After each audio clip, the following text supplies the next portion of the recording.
Welcome to MSB classes. आज है हमारा बेसिक इलेक्ट्रिकल के एमसीक्यू का लेक्चर नंबर 12।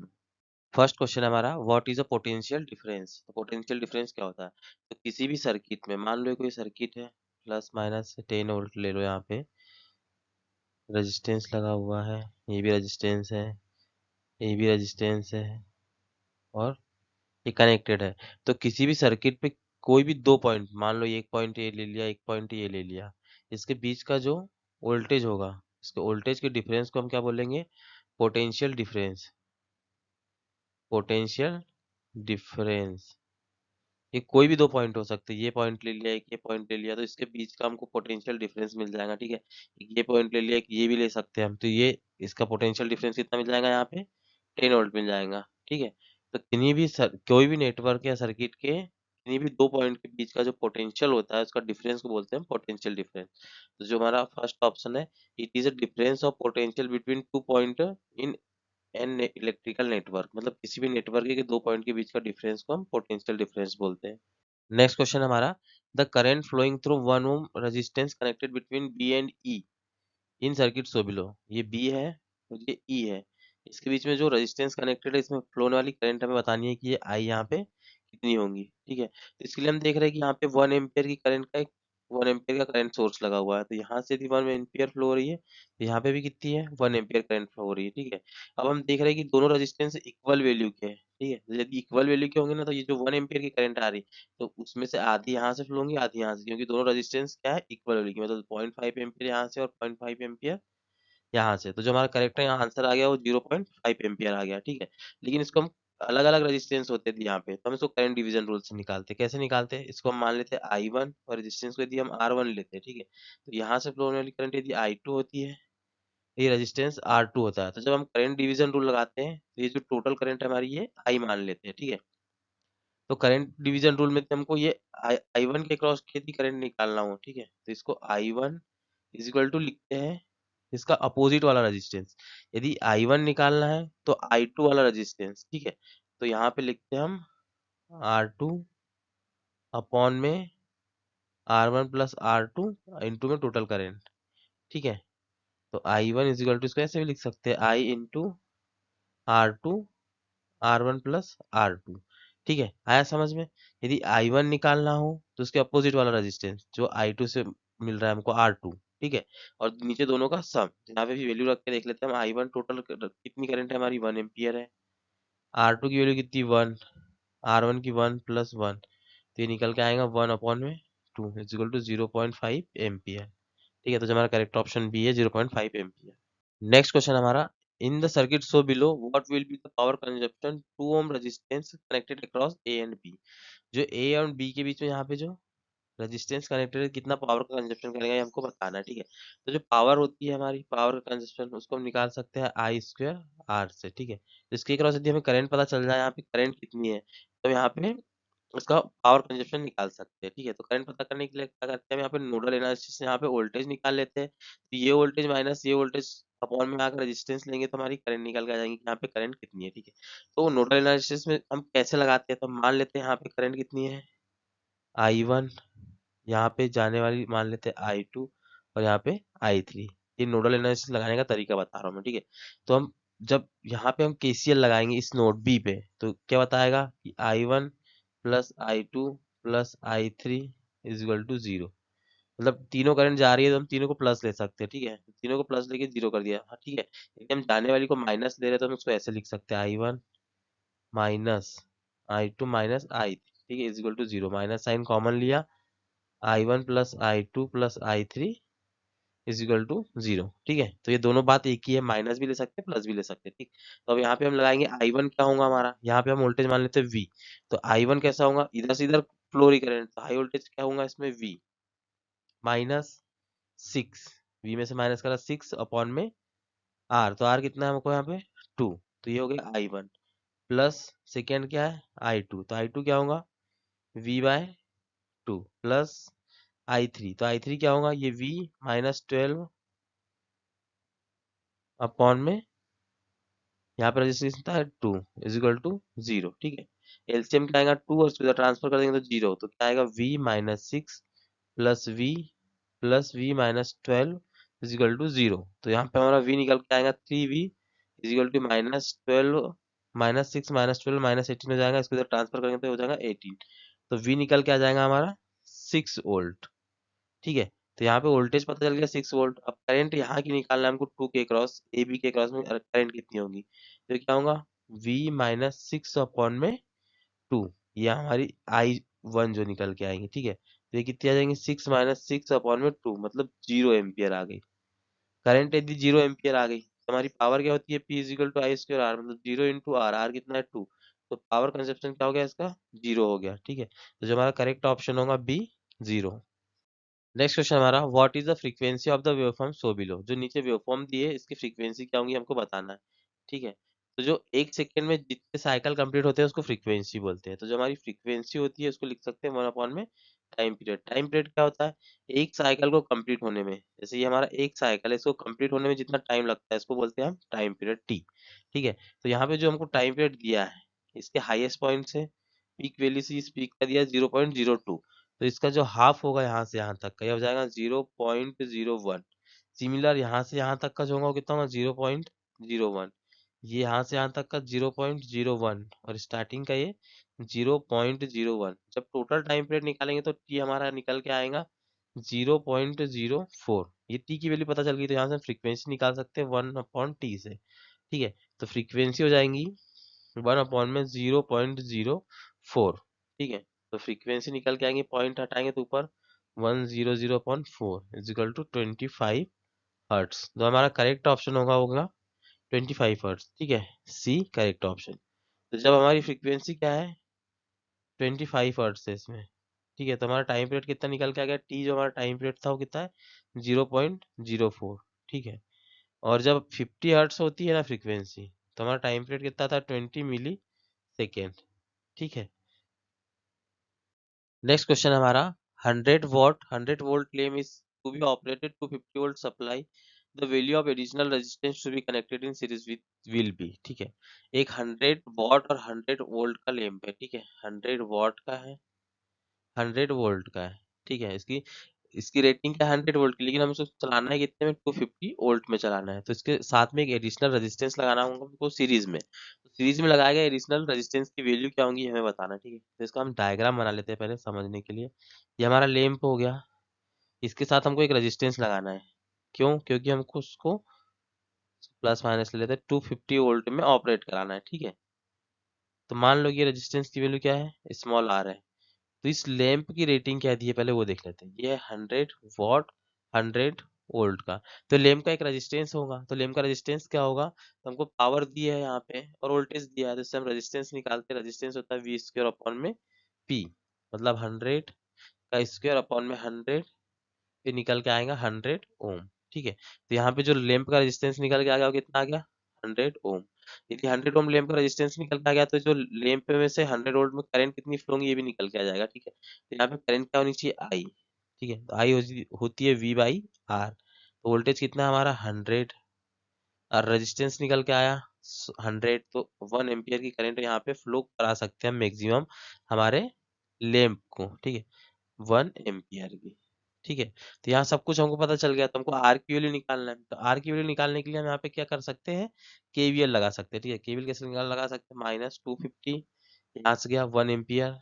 ठीक है, तो आ गया प्लस 100 × 1 प्लस ये आर इंटू 1, तो इक्वल टू 0 हो जाएगा। ठीक है, तो ये आ जाएगा, जब इसको सॉल्व करेंगे तो आर इज इक्वल टू हो जाएगा 150 ओम, मतलब 150 ओम का रेजिस्टेंस हमको यहाँ पे लगाना पड़ेगा इसके साथ में 150 ओम का।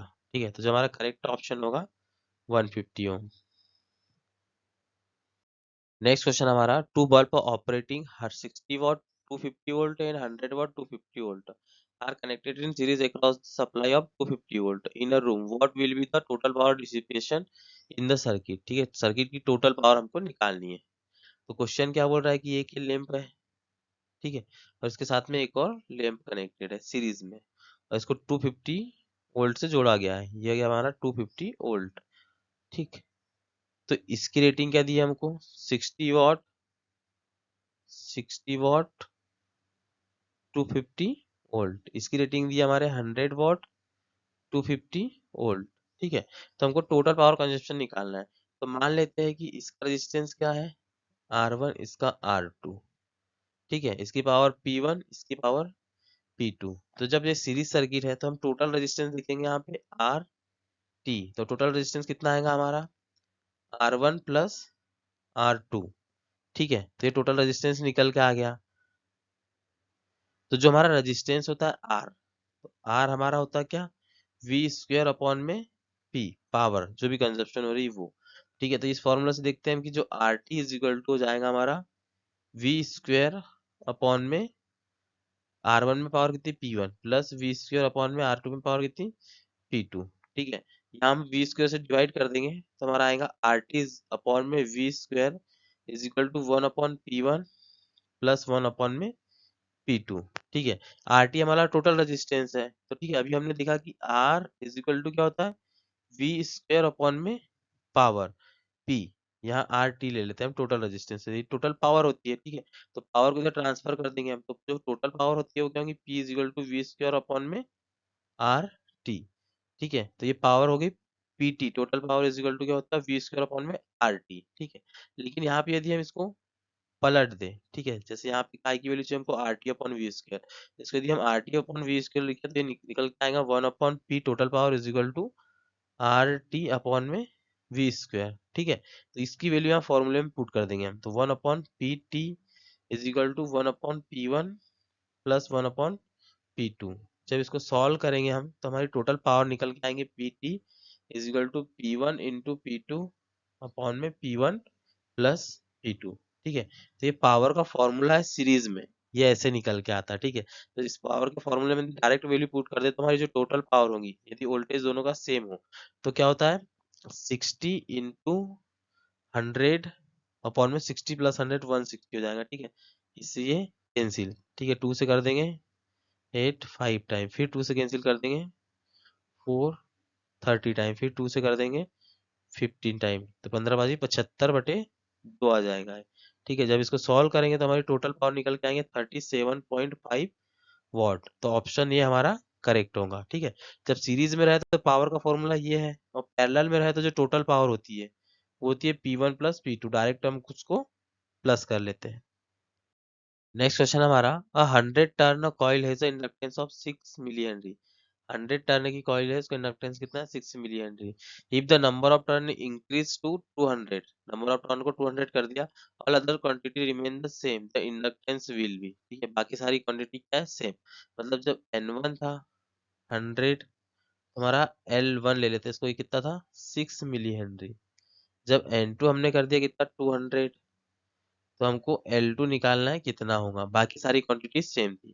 तो जो हमारा L होता है वो क्या होता है, mu naught mu R into N square A upon में एल, ठीक है। यहाँ एन नंबर ऑफ टर्न है, ए एरिया है, और एल क्या है हमारे पे, डिस्टेंस है, एल डिस्टेंस या लेंथ है, ठीक है। सारी क्वांटिटी यहाँ पे क्या है, कांस्टेंट है, मतलब सेम है, सिर्फ चेंज किसमें है, नंबर ऑफ टर्न में। तो एल क्या होता है हमारा, डायरेक्टली प्रोपोर्शनल किसके हो जाएगा, एन के हो जाएगा, ठीक है। तो हम ये लिख सकते हैं कि N1 अपॉन N2 is equal to L1 अपॉन L2, लेकिन इसका क्या है, स्क्वायर है, ठीक है, एन के स्क्वायर है ये, ठीक है। तो हम यहाँ पे जब सॉल्व करेंगे तो ये निकल के आएगा हमारा L1 अपॉन L2 is equal to N1 कितना है 100 अपॉन 200 का स्क्वायर, ठीक है। तो जो L1 की वैल्यू कितनी है, 6 millihenry, 6 millihenry upon में L2 इज इक्वल टू ये निकल के आ जाएगा 1/4, ठीक है। जब इसको सॉल्व करेंगे तो हमारा L2 निकल के आएगा 24 मिली हेनरी, ठीक है। तो जो हमारा करेक्ट ऑप्शन होगा ए 24 मिली हेनरी। नेक्स्ट क्वेश्चन है, the power draw from the source in circuit in figure, ठीक है। ये सर्किट में जो सोर्स से ड्रॉ होंगी पावर, वो निकालना है हमें कि वो कितनी पावर ड्रॉ होगी सोर्स से, ठीक है। तो इसको निकालने के लिए हम क्या करते हैं कि यहाँ से पहले करंट निकाल लेते हैं। तो जो हमारा यहाँ पे इम्पीडेंस है, ठीक है, जेड इज इक्वल टू क्या हो जाएगा 40 माइनस J30, ठीक।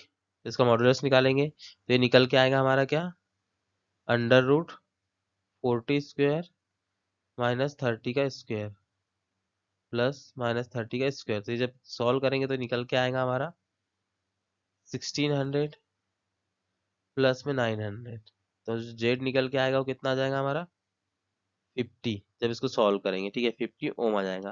तो जो टोटल करंट फ्लो हो रही है यहाँ पे वो क्या होती है, I is equal to V by Z, ठीक है। तो आई निकल के आएंगे हमारी वी, तो वी कितना है 100 अपॉन में जेड है 50, इज इक्वल टू आ जाएगा 2 एम्पियर, ठीक है। तो ये जो सर्किट देख रहे हैं हम इसमें, ये माइनस जे है जो, ठीक है, ये क्या है यहाँ पे कैपेसिटर लगा, तो कैपेसिटर में पावर ड्रॉ नहीं होती है, ठीक है। पावर ड्रॉ होती है कैपेसिटर में नहीं होती, जो जो तुम्हारी पावर ड्रॉ होंगी वो किस में होंगी, सिर्फ हमारे रेजिस्टेंस में होंगी। तो ये कितना 2 एम्पियर की करंट यहाँ से फ्लो हो रही है, ठीक है। तो हमको आई पता चल गई, आई क्या है 2 एम्पियर, आर हमारा 40 है, तो जो पावर ड्रॉ होगी पी इज इक्वल टू क्या होगी आई स्क्वायर इंटू आर। तो जो पावर ड्रॉ होंगी टू का स्क्वायर इंटू 40, ठीक है। तो ये हो जाएगा 4 इंटू 40, तो ये निकल के आएगा हमारा 160 वॉट। तो जो हमारा correct option B 160 watt. Next question है the ratio of RMS value and average value is the, ठीक है। ये क्या होता है हमको बताना है। तो इससे पहले हम देख लेते हैं कुछ वेवफॉर्म की वैल्यूज क्या होती है, आरएमएस वैल्यू क्या होती है, एवरेज वैल्यू क्या होती है, उसका फॉर्म फैक्टर, पीक फैक्टर और रिपल फैक्टर क्या होता है, कुछ वेवफॉर्म की जो कॉमन वेवफॉर्म है, ठीक है। तो हम देख रहे हैं कि ये वेवफॉर्म हो गई हमारी स्क्वायर वेव, ठीक है। ये वेवफॉर्म हो गई हमारी नेक्स्ट वाली साइनोसॉइडल, ठीक है। इसके बाद में हो गई हमारा फुल वेव रेक्टिफायर का आउटपुट, ठीक है, ये ऐसा होगा। इसके बाद हो जाएगा हमारा हाफ वेव का आउटपुट, ये ऐसा होगा, एक गैप के बाद फिर हाफ वेव में पॉजिटिव साइकिल, ठीक है। इसके बाद हो गई हमारी ट्रेंगुलर वेवफॉर्म या सॉ टूथ वेवफॉर्म, ठीक है। इसका हम निकालेंगे V R M S value क्या होती है, ठीक है, वी के टर्म में निकाल रहे हैं। तो स्क्वायर वेव की क्या होंगी, वी एम होंगी। जब हम साइन वेव की बात करेंगे तो होती है वी एम अपॉन में √2, ठीक है। जब फुल वेव रेक्टिफायर का बोलेंगे तो वो भी होता है Vm अपॉन √2, आरएमएस वैल्यू की बात करें, ठीक है। जब हाफ वेव की बात करेंगे तो होता है Vm अपॉन में 2, और जब ट्रेंगुलर की बात करेंगे तो होता है Vm अपॉन में √3, या सॉ टूथ की बात करेंगे, ठीक है। उसके बाद में वी एवरेज की बात आती है, वी एवरेज। तो वी एवरेज क्या होती है, जब हम हमारी स्क्वायर वेव की बात करेंगे तो उसमें एवरेज भी क्या होती है Vm होती है, ठीक है। जब साइनोसॉइडल की बात करेंगे तो होती है 2Vm अपॉन में पाई, और जब फुल वेव रेक्टिफायर की बात करें तो वो भी सेम होती है 2Vm बाई पाई। जब हाफ वेव की बात करेंगे तो होती है हमारी Vm बाई पाई, ठीक है। और जब इसके बाद ट्रेंगुलर की बात करें तो होती है Vm बाई 2, ठीक। इसके बाद हमारा आता है फॉर्म फैक्टर, फॉर्म फैक्टर। तो जो हमारा फॉर्म फैक्टर होता है, फॉर्म फैक्टर वो होता है V R M S upon में वी एवरेज, ठीक है। ये जो आरएमएस के अपॉन में एवरेज का जब डिवाइड कर देंगे तो जो निकल के आएगा वही हमारा फॉर्म फैक्टर होगा। तो जब इसको इससे डिवाइड करेंगे तो हो जाएगा 1, ठीक है। इसको जब डिवाइड करेंगे तो ये निकल के आता है 1.11, फुल वेव रेक्टिफायर का भी आता है 1.11, हाफ वेव रेक्टिफायर का आता है 1.57, और फुल इसका ट्रेंगुलर वेव का आता है 1.15, ठीक है। इसके बाद हमारा आता है पीक फैक्टर। जब पीक फैक्टर हम निकालते हैं, पीक फैक्टर, तो वो निकल के आता है हमारा मैक्सिमम वैल्यू, मैक्सिमम अपॉन में आरएमएस, आरएमएस, ठीक है। तो मैक्सिमम अपॉन आरएमएस करेंगे तो इसका मैक्सिमम क्या है वीएम है, आरएमएस क्या है वो भी वीएम है। तो ये निकल के आता है इसके लिए 1, इसके लिए निकल के आता है 1.141, 1.41, ठीक है। ये भी निकल के आता है 1.41, ये निकल के आता है हमारा 2, और ये निकल के आता है हमारा 1.73, ठीक है। लास्ट में आता है हमारा रिपल फैक्टर। तो जो हमारा रिपल फैक्टर होता है, तो रिपल फैक्टर को हम लिखते हैं R F is equal to, ripple factor is equal to under root V R M S upon में वी एवरेज, इसका होल स्क्वायर -1।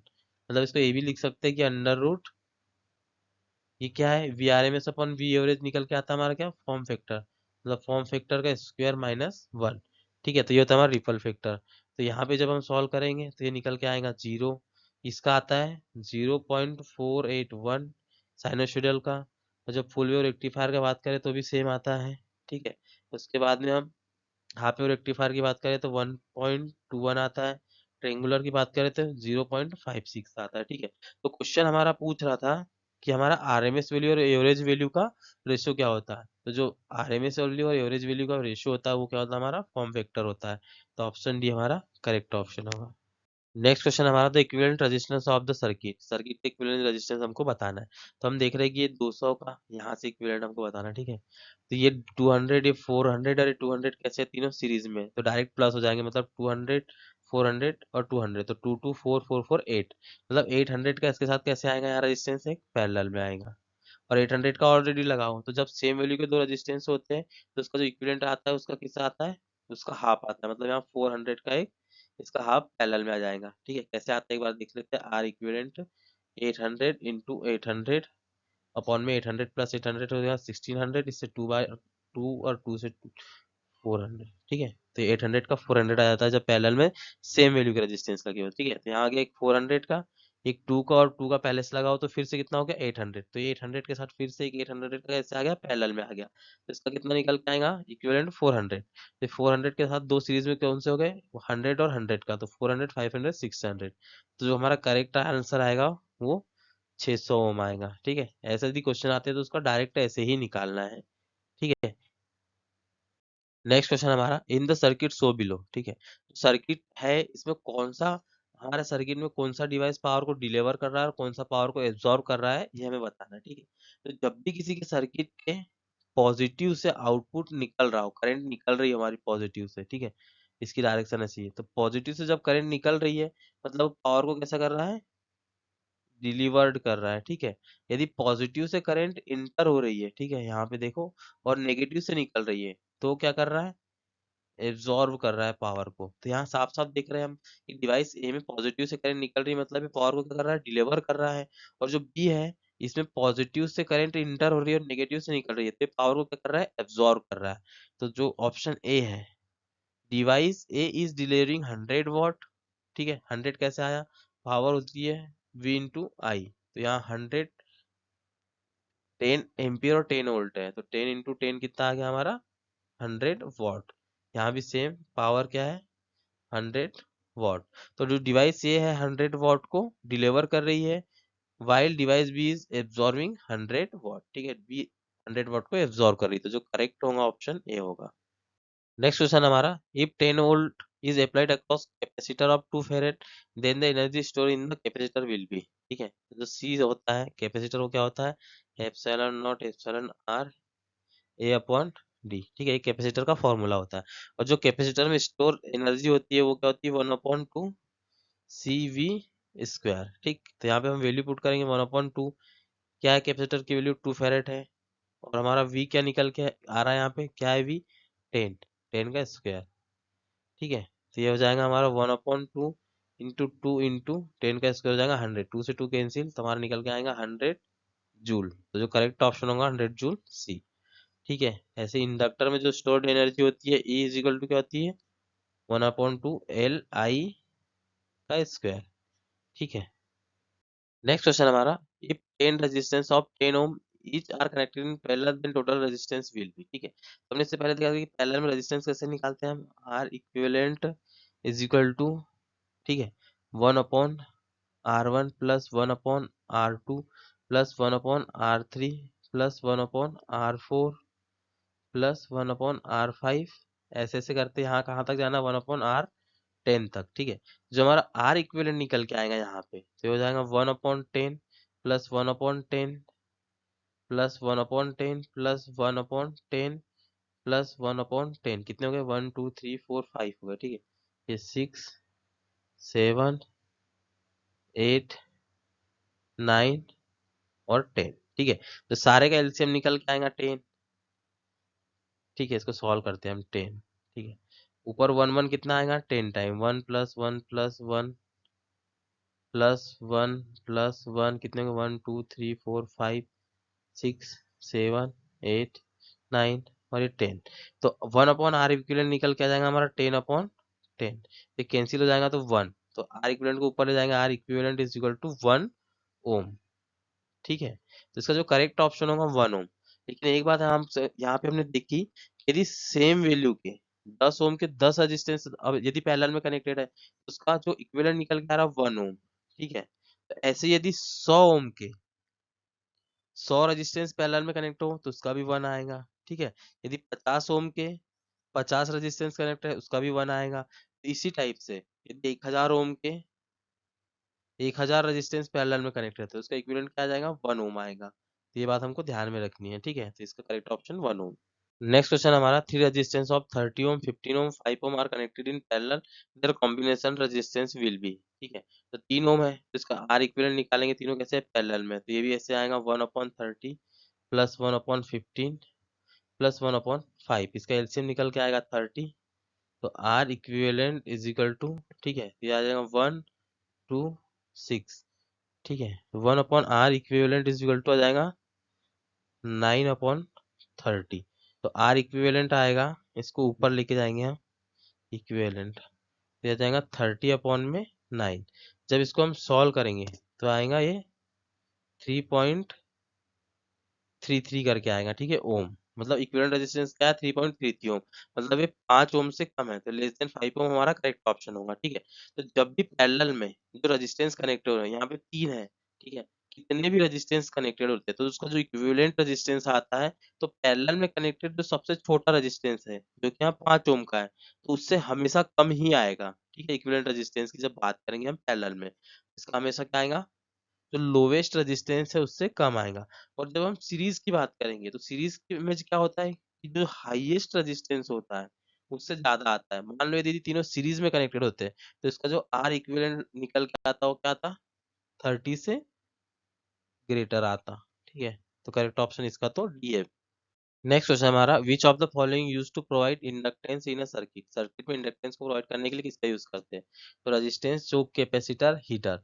जो हमारा करेक्ट ऑप्शन भी होता है चोक। तो चोक एक्चुअल में क्या होता है कि एक कोर होती है, कोर के ऊपर हमारी वाइंडिंग होती है, ठीक है। तो ये हमारा किसको प्रोवाइड करने के, इंडक्टेंस प्रोवाइड करने के लिए होता है। ये हाई फ्रिक्वेंसी को ब्लॉक करने के लिए इसका यूज किया जाता है, ठीक है। तो जो हमारा करेक्ट ऑप्शन हो गया यहाँ पे बी होगा। नेक्स्ट क्वेश्चन हमारा, to calculate the power factor which of the following is odd one, ठीक है। कौन सा इसमें से वो ऑड है वो हमें निकालना है। तो जब पावर फैक्टर की आई है बात, तो हम यहाँ पे क्या कर लेते हैं, हमारा पावर ट्रायंगल को ड्रॉ कर लेते हैं, ठीक है। यदि हमारा यहाँ पे फाई होता है तो जो फाई के साथ होता है हमारे ट्रू पावर होती है, ठीक है, इसको पी से डिनोट करते हैं। ये हमारी एपरेंट पावर होती है क्यू, और ये हमारी टोटल पावर होती है, ये रिएक्टिव पावर होती है क्यू, एपरेंट पावर टोटल होती है हमारी एस, ठीक है। यहाँ पे पी जो हमारी ट्रू पावर होती है वो क्या होती है, वी आई कॉस फाई, ठीक है। और जो हमारी क्यू होती है, जो रिएक्टिव पावर होती है वो होती है हमारी वी आई साइन फाई, ठीक है। और जो हमारी एस होती है वो होती है वी इंटू आई, ये होती है हमारी टोटल पावर, ठीक है। तो जब हम यहाँ पे जो ट्रेंगल में देख रहे हैं कि कॉस फाई जब निकालेंगे, तो कॉस फाई हमारा क्या होता है, आधार, आधार बोले तो बेस, बेस क्या है हमारा पी, अपॉन में कर्ण, हमारा कर्ण क्या है एस, ठीक है। तो जो हमारी निकल के क्या आएगा, V I cos phi upon में वी आई, ठीक है। तो जो कॉस फाई हमारा निकल के आता है वो क्या होता है, ट्रू पावर अपॉन में एपरेंट पावर, ठीक है, एपरेंट पावर, ठीक है। तो ये cos फाई हमारा पावर फैक्टर क्या होता है, ट्रू पावर अपरेंट पावर का रेशियो, ये भी करेक्ट है, ठीक है। तो ये हो गया ट्रू ट्रू पावर क्या होती है, पावर पी अपॉन में वी आई अपरेंट पावर होती है। तो जो ऑप्शन बी है ये भी हमारा करेक्ट है। और जो हमारा पावर फैक्टर होता है cos phi is equal to, इसको हम लिख सकते हैं R by Z, resistance upon impedance. तो जो हमारा सी है ये भी सही है, लेकिन जो हमारा डी है ये वी आई है। तो जो वी बाई आई होता है एक्चुअल में क्या होता है, ओम का नियम होता है, रेजिस्टेंस होता है। तो जो ऑप्शन डी है कैसा ऑड है, ये गलत है। तो इसका करेक्ट ऑप्शन क्या होगा, ऑप्शन डी। नेक्स्ट क्वेश्चन हमारा, what is an electric current, electric current क्या है। तो इलेक्ट्रिक करंट को देख लेते हैं हम। ये कोई भी हमारा कंडक्टर है यदि, ठीक है, तो कंडक्टर के जब हम के ऊपर जब कोई भी वोल्टेज लगाएंगे, तो वोल्टेज लगाने से क्या होगा कि इसमें जो फ्री इलेक्ट्रॉन होंगे वो एक डायरेक्शन में फ्लो होने लगेंगे। जब इस डायरेक्शन में हमारे इलेक्ट्रिक जो इलेक्ट्रॉन्स है वो फ्लो होने लगेंगे, तो जो इलेक्ट्रॉन्स होते हैं वही हमारे n into electrons, number of electrons, वही हमारा क्या होता है, चार्ज होता है। तो जो चार्ज का फ्लो होता है किसी एक पर्टिकुलर डायरेक्शन में, तो वही हमारी करंट होती है। तो आई हमारी निकल के आती है टाइम के रिस्पेक्ट में चार्ज का फ्लो। ठीक है, तो जो ऑप्शन है वो देख लेते हैं। The power that move the electrons, नहीं, जो पावर इलेक्ट्रॉन को मूव कराती है उसको हम क्या बोलते हैं, वोल्टेज बोलते हैं, जो प्रेशर होता है। The random movement of electron in a conductor, नहीं, रैंडम मूवमेंट नहीं होता, एक पर्टिकुलर डायरेक्शन में होता है।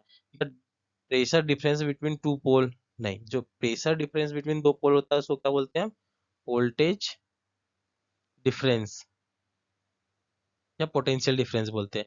The movement of free electron predominantly in one direction, बिल्कुल एक डायरेक्शन में फ्री इलेक्ट्रॉन का मूवमेंट को ही हम क्या बोलते हैं, इलेक्ट्रिक करंट बोलते हैं। नेक्स्ट क्वेश्चन हमारा, in electrical energy 1 horse power, ठीक है, ये भी एनर्जी, इलेक्ट्रिकल एनर्जी की यूनिट है। 1 HP इज इक्वल टू क्या होता है हमारा, 746 वाट, या इसको और लिख सकते हैं 0.746 किलो वाट, ठीक है, तो हमारा करेक्ट ऑप्शन होगा बी होगा। नेक्स्ट क्वेश्चन हमारा, 1 Henry inductor carrying a current of 3 ampere will store energy. Inductor में क्या एनर्जी स्टोर होती है वो भी हमने देखा, 1/2 Li², ठीक है, तो 1/2 इंडक्टर कितने हेनरी का, 1 हेनरी का है, और करंट कितनी फ्लो रही, 3। जब इसको सॉल्व करेंगे तो आएगा 1/2 इंटू 3 का स्क्वायर 9, तो आ जाएगा 4.5 वाट, या एनर्जी की एक और यूनिट होती है, इसको हम लिख सकते हैं इक्वल टू 4.5 जूल सेकेंड, ठीक है, तो जो करेक्ट ऑप्शन है वो क्या हुआ, 4.5 जूल सेकेंड या 4.5 वाट। कौन सा ऑप्शन है इसमें, ऑप्शन में नहीं है, तो इसका नॉन ऑफ दिस, ठीक है। नेक्स्ट क्वेश्चन हमारा, the RMS value of AC signal is 10 volt, its peak value will be, ठीक है, तो जो हमारी आरएमएस वैल्यू होती है वो क्या होती है, V R M S is equal to होती है वी मैक्सिमम या पीक वैल्यू अपॉन में √2, ये भी हमने देखा, ठीक है, तो जब इसको क्या निकालना है हमको, यहाँ पे पीक वैल्यू निकालना है, मतलब मैक्सिमम वैल्यू निकालना, तो V M is equal to √2 into VRMS, ठीक है, तो V M is equal to √2, RMS कितनी दी है हमको यहाँ पे, 10 दी है, ठीक है, तो जो √2 की वैल्यू होती है वो होती है 1.414 इंटू 10, तो इसको सॉल्व करेंगे तो आ जाएगा हमारा 14.14 वोल्ट, ठीक है, तो जो करेक्ट ऑप्शन होगा बी 14.14 वोल्ट। यदि हमारी वीडियो अच्छी लगती है तो प्लीज हमारे वीडियो को लाइक कीजिए और हमारे चैनल को सब्सक्राइब कीजिए। Thank you for watching.